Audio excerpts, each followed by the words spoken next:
4 শতক জমি শুনতে সামান্য মনে হলেও এই এক টুকরো মাটির মায়াই যেন আজ রক্তের সম্পর্ককে দাঁড় করিয়েছে এক নিষ্ঠুর প্রশ্নের মুখে। মৃত্যুর পরেও কি মানুষের মুক্তি নেই? কবরের শান্তি ভেদ করে কেন ফিরে আসতে হলো একটি নিথর দেহকে? কুষ্টিয়ার কুমারখালীতে ঘটে যাওয়া দৃশ্যটি দেখলে যে কারোর মোড়ে এমন প্রশ্ন জাগতে বাধ্য। ঘটনার কেন্দ্রবিন্দুতে কুষ্টিয়ার কয়া ইউনিয়নের কালোয়া শেখ পাড়ার সোহেল শেখ।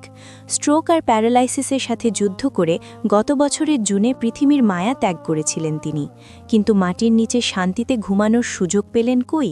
মৃত্যুর 6 মাস পর আদালতের নির্দেশে আবারও দিনের আলো দেখল তার মরদেহ, কারণ তার সন্তান দাবি করছেন এটি স্বাভাবিক মৃত্যু নয়, বরং সম্পত্তির লোভে করা এক ঠান্ডা মাথার হত্যাকাণ্ড। আমার আসতে না আসতে ওনারা আমাদেরকে ছাড়াই আমার ফুবারা মাটি দিয়ে দিবে, উনি আমাদেরকে দেখতে দিবে না। আমি আসছি, আমাকে সর্বোচ্চ সময় দিছে 5-7 মিনিট, এর ভিতরে ওনারা তাড়াতাড়ি করে লাশ দাফন দিয়ে দিছে। দাফন দেওয়ার পরে আমরা যখন আসি তখন শুনি যে আমার বাবার কাছ থেকে ওনারা সম্পত্তি সব লিখে নিছে, সেই জন্য আমরা থানাতে মামলা করছি। নিহত সোহেলের ছেলে সোহানুরের অভিযোগটি বেশ গুরুতর। তার দাবি, বাবা মারা যাওয়ার খবর পেয়ে তিনি যখন ছুটে আসেন ততক্ষণে লাশ দাফনের তোড়জোড় শুরু হয়ে গেছে। তাকে শেষবারের মতো বাবার মুখটুকুও দেখতে দেওয়া হয়নি।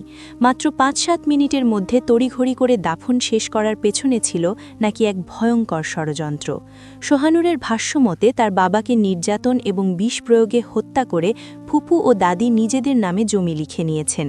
বাবার চোখের সেই নীলচে দাগ আর অস্বাভাবিক চালচে রং আজও তাকে তাড়া করে বেড়ায়। তবে মুদ্রার উল্টো পিঠও আছে। অভিযুক্ত স্বজনদের কান্না জড়ানো কণ্ঠে উঠে এসেছে আরেক করুণ কাহিনী। তাদের দাবি, সোহেল যখন পঙ্গু হয়ে বিছানায় পড়েছিলেন তখন স্ত্রী সন্তান কেউ তার খবর রাখেনি। 7 বছর ধরে যে মা আর বোনেরা তাকে সেবা দিয়ে বাঁচিয়ে রেখেছিলেন, তাদের ভবিষ্যৎ চিন্তা করেই নাকি সোহেল নিজের ইচ্ছায় মায়ের দেওয়া জমি আবার মায়ের নামেই ফিরিয়ে দিয়েছিলেন।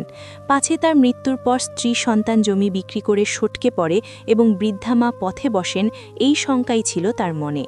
এই পাল্টাপাল্টি অভিযোগ আর সন্দেহের জট খুলতেই শেষ পর্যন্ত দ্বারস্থ হতে হয়েছে আইনের। ছেলের করা হত্যা মামলার প্রেক্ষিতে পিবিআইয়ের তদন্তে নির্বাহী ম্যাজিস্ট্রেটের উপস্থিতিতে তোলা হয়েছে লাশ।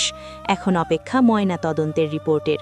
কুষ্টিয়া সদর হাসপাতালের মর্গের হিমঘরে থাকা সোহেল শেখের মরদেহ হয়তো বলে দেবে তিনি কিভাবে মারা গেছেন, কিন্তু রিপোর্ট যাই আসুক, সামান্য জমির জন্য পিতাপুত্রের এই যে অবিশ্বাস আর পারিবারিক ধিক্কার, তা কি সহজে মুছবে? পৃথিবীর বুকে রেখে যাওয়া সম্পদ যে মাঝে মাঝে মানুষের অনন্ত ঘুমের ব্যাঘাত ঘটাতে পারে, কুষ্টিয়ার এই ঘটনা যেন তারই এক নির্মম সাক্ষী হয়ে রইল।